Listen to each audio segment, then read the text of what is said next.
Open the browser and then type Gemini, Google Gemini AI.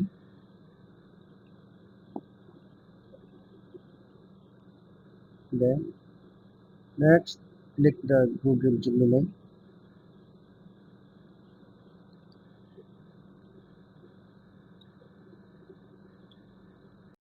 Then ito na yung outcome. So, ask Gemini, so click the plus symbol. And then upload files.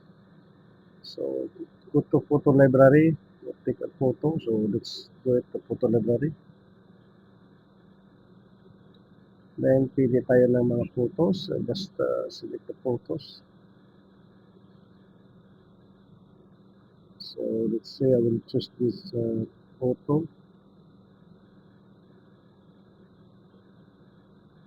Okay.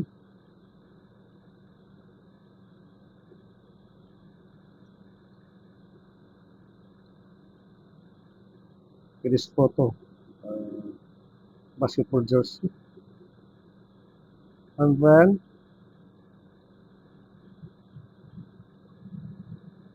next, generate the code and then copy paste the code. So be sure that there is a code. And then enter.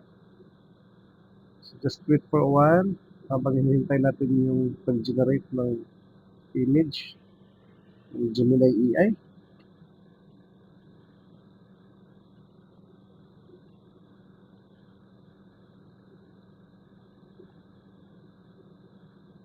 So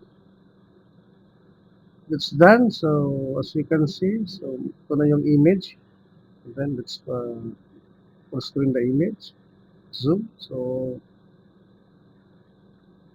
it's really nice. Ito na yung resulta.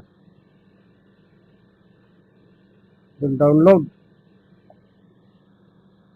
So after download,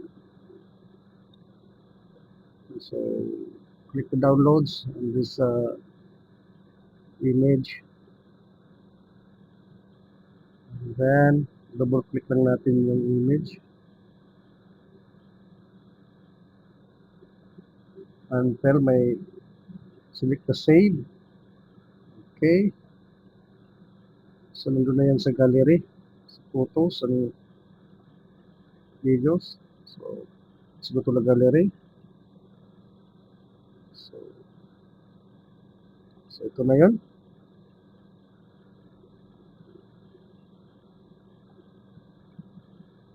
Okay, nasa na-save na sa photo gallery. Thank you.